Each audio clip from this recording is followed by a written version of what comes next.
very warm welcome back to my channel, where in this video I'll be doing a review of the kit that I used in my first ever triathlon, which just happened to be a little bit longer than a half Ironman distance. So let's go. Oh yes guys, but before I go into the detail of the kit, if you are new here, then please do click on that link and subscribe to this channel, and give a thumbs up if you find this useful in some way. So this is the third of the trilogy of videos about my first ever triathlon review, where the first one I'd done a review of the actual event itself, organised by Evolve Endurance, the Blue Lagooners, and the second one was talking about the nutrition, and this is the third one where I'm going to be going through the kit itself that I used through the swim, the cycle and the run. So without further ado, let's dive straight into the swim part. I know, pun intended.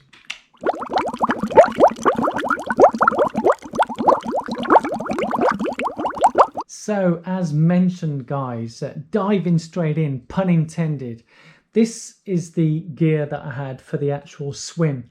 So I had swim shorts, which those shorts then become the cycling shorts and the running shorts. So that's the thing that stays all the way through all three sections of the triathlon for me. So I went with the shorts, and then a wetsuit, and then that was a hat supplied by the race organisers, and my goggles. So looking closely to these, I bought this pair of shorts. Basically it's got a bit of an insert that helps with the cycling, but not enough really to impede you for the swim and the run. And it's by Select, and I literally bought this as to one of my other many woes throughout the build-up. I'd left a pair of these in the swimming pool, so I then had to buy this literally a week before. But this is just from Amazon, £19 this cost me, so nothing too overly special. As I say, it's called Select Triathlon, and it fits me, works for me. The goggles, these are just standard swim goggles that I had. Maybe, you know, I'm sure there's some special open water goggles, because I did find that these, when it came to sighting, wasn't the best of them, but it worked. This is the hat, which is I think mandatory. So for our particular distance, the half triathlon, we all had the pink one. Now the wetsuit, yes, this is a specific swim wetsuit, and I need to stress that the triathlon type events do have specialist wetsuits, because there are wetsuits that you can use for windsurfing, surfing and all type, and they're completely different. This particular model is a Zone 3, and it's called Azure. Now, as you can see on the front there, Zone 3. So for me, I bought this, I started open water swim. First time I went was last year, and this particular one was on a deal on a website called Wiggle. I don't know if it's global, but certainly here available in the UK. And this is like the entry-level wetsuit, and it was under £100 for me at the time when I bought these. And it's fantastic. It's already started to get a few cracks and things on, but yeah, you certainly don't need to spend the £600 or £800 that I've seen of some specialist triathlon wetsuits. But this is entry-level wetsuit that I wanted to purchase myself. If you are looking to be a beginner, there are some places where you can hire the wetsuit on the day if you wanted to do that. Because I think in terms of wetsuits, I found this really useful, helped me along, great for buoyancy, and as I'm not the most confident of swimmers, it helped me get along. So that was it really, wetsuit, hat, goggles and shorts. So when I come to get changed, I literally just took off the wetsuit, and my cycling shorts are ready to go into the second stage, which is the cycling. So let's have a look at that kit.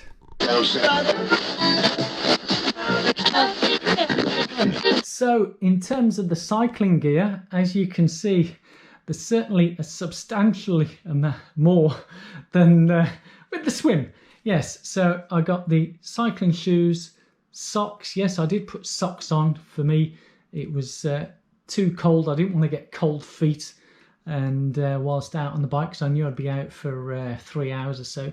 Shorts, which again followed through from the swim. Then I had a windproof jacket as well, and some gloves. These are the neoprene gloves. So let's take a closer look at the gear. So starting with the socks, yes, these are basically winter socks, which I know sounds a bit extreme, but for me, of Mediterranean blood and whatever, it was feeling cold for me, and I've been caught out before out on the bike where my feet get cold, and the last thing I wanted was going into the run with cold feet. Yeah, no pun intended. So that's why I had these on. The cycling shoes, again, I've had these for many years, and they are clip-on ones. These are mountain bike type clips, yeah, and they got heels. So these aren't out and out road racing shoes. These were existing shoes, so I didn't go out and buy any specifically new pair of shoes. I've had these since 2012, so these are 8 years old. Yeah, they're a bit worn out, and I had these specifically more for indoor cycle training when I was doing spin classes, and I've kept them ever since, and bought the clips for my bike, which that's what I had. And obviously what I'm showing you is the clothing gear, and I'll go through the bike as well at the end of this. And shorts, already talked about earlier. These are the same shorts. I needed the windproof cover. This one I've already had for early morning rides to keep me warm, because it can be a bit chilly despite in the summer. Because it was wind and rain, speaking to some of the guys, I thought, put it on. If I get hot, I can always take it off. I didn't get hot, so I didn't take it off. Here's the cycling jersey that I had, which I put on, and that's probably putting all this gear on added to my transition time of was it 9 minutes? I think it took getting all this gear on. So this is from Cycle 360 in Isle of Man. They kindly gave me this when I done the Isle of Man Lighthouse Challenge all those years ago, 2 years ago, and worked fine for me. And then these gloves, again, I've had instances where my hands get cold. These are neoprene gloves, which I've had a number of years, which I use for running. When I'm out running and it's, say, below 5 degrees Celsius, these are great for keeping my hands warm on the long runs. So I just use these for the cycle to keep my hands warm on there. The actual bike that I had is a standard off-the-shelf, I say off-the-shelf, from Giant. It's a full carbon fibre bike, and it's the TCR, so it's Giant TCR Advanced 3, and standard model, rim brakes, really nice, and I had the 2 1 litre Badoons on those, and that worked fine for me. So it's a standard road bike, not a TT bike, and that's what I had as my cycling kit. Yeah, and obviously once I finished that, straight off the bike and then into the run. So then it comes to the gear for the last but not least, the run. So again, same shorts as I mentioned before, running shoes, a little peak cap, and the running vest. So basically it was a change from the cycling gear into run gear.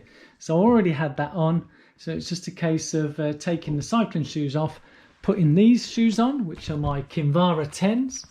You would have seen that I've ran a couple of marathons in these already, and then a standard running vest, which this particular one is an Adidas one. And the cap, because it was raining, I wanted something to keep the rain out of my eyes. So whether it be, some people prefer a hat, some don't, they're quite happy running in the rain. But for me, I wanted a bit of a peak to keep the raindrops out of my eyes. So that was basically, I'd kept the socks on from the cycling, which you've already seen. So I had those socks on and went straight into it. And as I mentioned in the actual race review, I came in with the 3rd fastest run, which is a very tough hilly course, and a time of 1 hour 32, which I was absolutely over the moon with. So that was the run gear. So there you have it, guys. That was the three parts of the kit that I used with the swim, cycle and run. I hope you found this useful in some way, and please do, I do need to stress, as I said in the particular parts, is that's what I used through my first race. A lot of it I've just cobbled the parts through the years and used what I needed, and And the key thing is that even with a bike, yeah, so whilst that was a new bike for me personally, I was planning on buying a better road bike anyway. So I didn't buy that bike specifically for the event. I just wanted a better all-round road bike than I had before, which, whilst the other one's now being stolen, which is really sad, is that's my only bike now. But if you are thinking of taking part in a triathlon event for the first time, you can borrow someone else's bike as long as check that it fits. You don't have to splash out on all that. And any type of bike, whether it be mountain bike, commuter bike, just get that. That often is the biggest overlay. And certainly when it comes to wetsuits, that entry-level wetsuit is brilliant for me. And it was under £100, and I'm sure there's other deals out there. You don't have to splash out on the latest, greatest £600, £800 wetsuit that the top athletes are using. If you have that money, by all means, go and spend that money. But I personally don't see a need to splash out on that type of thing. So hopefully you found it helpful and useful. It doesn't need to break the bank to take part in these events. So give it a go, give it a whirl. I hope you've enjoyed not just this video, but the trilogy of all of them. And I hope you continue to enjoy my channel, whatever events I may be doing. As I mentioned, I've got a marathon coming up in October, which I'm seriously looking forward to. And I hope you'll stick along and watch my weekly updates and other videos on that. So if you found this useful, give it a thumbs up, share it with your friends, family, and I look forward to seeing you all at the next video. Thank you so much. Bye, bye, bye, guys. Bye. Bye, so long, farewell.